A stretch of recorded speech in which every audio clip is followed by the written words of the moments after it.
The night's turmoil raged on for a few more hours. Isolated pockets of Lannister loyalists resisted, but most recognized the futility of fighting against dragons, and half the city turned traitor. By dawn, the first pale rays of sunlight illuminated King's Landing under Targaryen banners, some still dripping with rain. Daenerys formally accepted the city's surrender.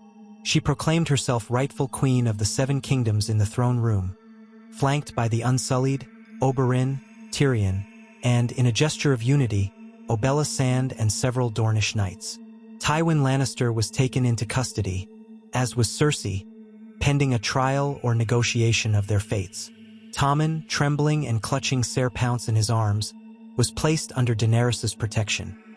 She reassured him that no harm would come if he cooperated. Jaime Lannister, uncertain of his place in the new regime, quietly swore that he would protect the innocent if allowed to keep his white cloak. The small folk soon emerged from their homes, warily eyeing the new conquerors. Yet, thanks to Oberyn and Tyrion's sabotage and swift coup, the city had not endured a protracted siege. Though a few fires raged in isolated districts, King's Landing did not burn to the ground. Daenerys' dragons soared overhead, sending waves of awe and fear through the crowds, but they did not unleash wholesale destruction. In the days that followed, Daenerys established her seat in the Red Keep. She summoned lords from surrounding regions to swear fealty. The Tyrells, seeing the writing on the wall, dispatched envoys to treat with the new queen. They recognized an unstoppable tide when they saw one. Dorne, led by Doran Martell, who arrived weeks later, announced its full support for Queen Daenerys Stormborn, reminding the realm that Dorne had once been loyal to the Targaryens through marriage ties. Oberyn played a central role in shaping the fledgling administration. Daenerys named him her Shield of the Dawn, an honorific acknowledging how his strategic assistance had spared the capital from ruin. She also hinted at forging an even deeper alliance with House Martell, perhaps through a marriage or a formal treaty granting Dorne the autonomy it desired. Tyrion, for his part, was granted the position of Hand of the Queen, an appointment that shocked many, but Daenerys recognized his political acumen. He set about reorganizing the city's finances, ensuring the Gold Cloaks were loyal to Daenerys, and guiding Tommen's transition out of power. The Child King was quietly removed from the throne and placed under house arrest in the Red Keep, offered a comfortable life but stripped of royal authority. As for Tywin and Cersei, they faced judgment before Daenerys' new council. Tales of their tyranny circulated among the small folk, with many calling for execution. However, Daenerys, counseled by Tyrion, opted for a more pragmatic approach, at least initially. Tywin was permitted to speak in his defense, but the confession of Gregor Clegane regarding Elia Martell's murder weighed heavily in the public's view. Likewise, Cersei's various transgressions had earned her widespread hatred. Both were ultimately stripped of titles and lands, and faced the possibility of a quiet exile or indefinite imprisonment. The Queen had not yet decided their final fates when Oberyn, at the urging of Doran, insisted they at least stand for a formal trial.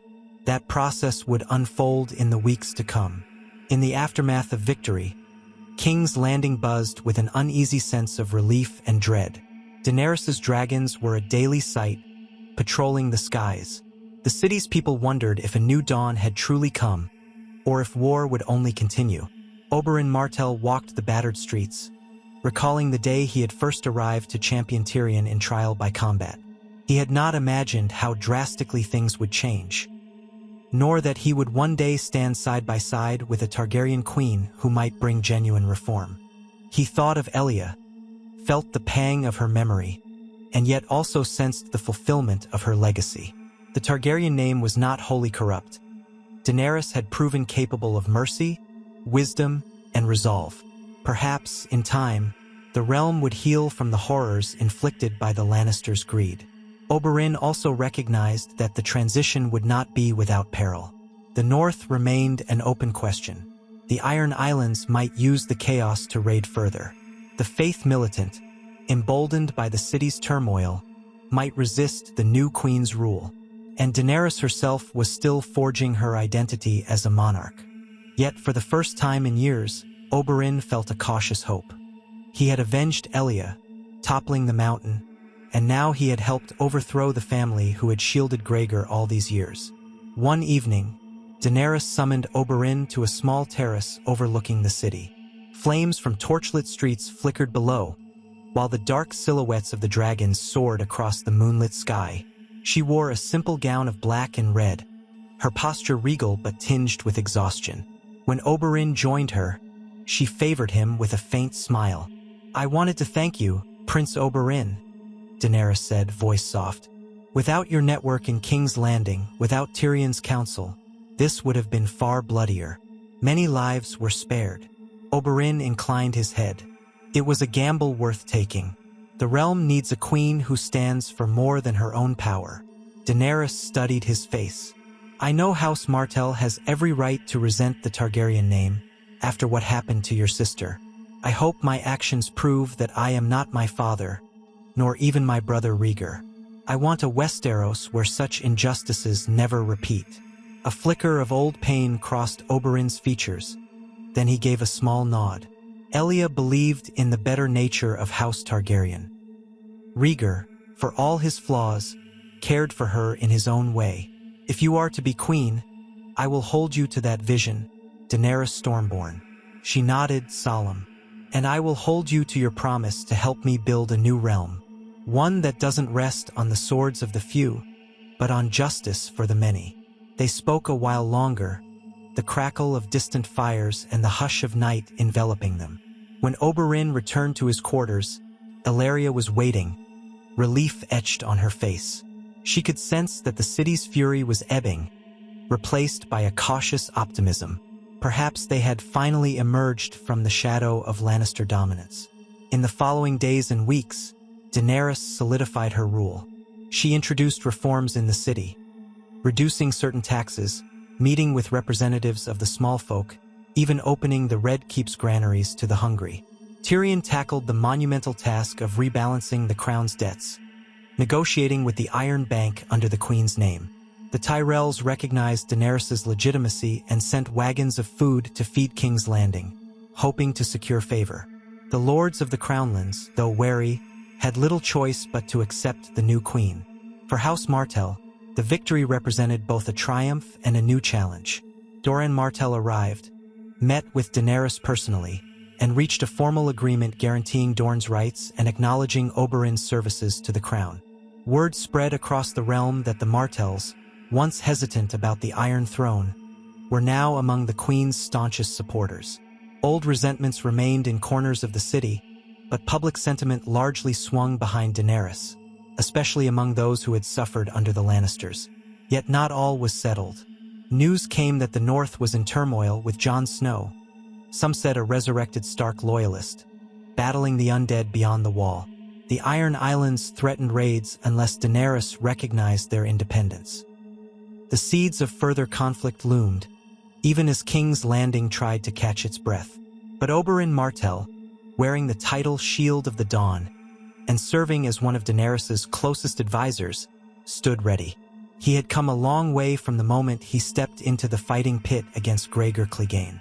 He had avenged Elia, uncovered the truth, and broken the Lannisters' hold on the city.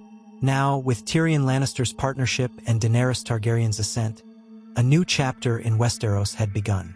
The city might yet face dragons and winter's wrath, but for the first time in a generation, there was a glimmer of possibility that the Seven Kingdoms could be united under a ruler who sought something beyond mere brutality or cunning. And so Oberyn stood, gazing out upon King's Landing at twilight. The spires of the Red Keep rose behind him, the Targaryen banners fluttering in a soft wind. Tyrion joined him, handing him a cup of Dornish wine. They toasted quietly, exchanging a look of understanding. They were both exiles of a sort, Tyrion from his own family, Oberyn from the complacency of Dorne, and they had found purpose in this new alliance.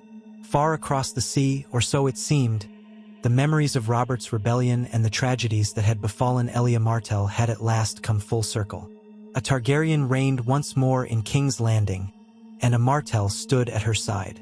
In the hush of that moment, Oberyn silently pledged that if Daenerys ever faltered, if she ever veered toward the madness that had claimed her father, he would stop her. He would keep the realm from descending into another era of cruelty. For now, though hope prevailed, the city, battered and bruised, looked to the sunrise with uncertain eyes, half fearing the Dragon Queen's next move, half hoping for a better dawn. Oberyn sipped his wine and watched the first stars appear. Ilaria approached, slipping an arm around his waist, and Obella hovered nearby with a soft smile. Tyrion stood to one side, quietly content. Tomorrow, they would grapple with 1,000 challenges. Trials, judgments, negotiations with other lords. But tonight, they savored this fragile victory, born of alliances once unimaginable. A Martell and a Lannister conspiring to place a Targaryen on the Iron Throne. Thunder still rumbled in the distance, a reminder of the storm's passing. Yet in its wake lay a calm hush that made the city feel almost peaceful for the first time in ages. Daenerys Stormborn was queen, Oberyn Martell was her staunch ally, and Tyrion Lannister was Hand. The Game of Thrones had turned a decisive page, and though the future was far from certain, one truth was clear. With dragons overhead and a viper at court, King's Landing would never be the same. And thus the seeds planted in secret letters, coded messages, and clandestine meetings had bloomed into a dramatic changing of the guard. Oberyn knew that the legacy of this moment would echo for decades. Bards would sing of how the Red Viper, the Imp, and the Dragon Queen united to topple the mighty lion. If Elia's spirit watched from beyond, perhaps she could now rest, her name vindicated, and her son's rightful heritage placed in the hands of Daenerys, the last scion of House Targaryen, whose path was forever entwined with the Prince of Dorne and the once maligned Lannister outcast. In that union, they had raised King's Landing to a new era. Whether it shone as a beacon of hope or was swallowed by fresh conflict remained to be seen. But for one night, at least, hope gleamed like the dragonfire that still glowed on the distant rooftops. And Oberyn Martell, gazing at the horizon, dared to believe that they might have turned the tide of history toward justice at last.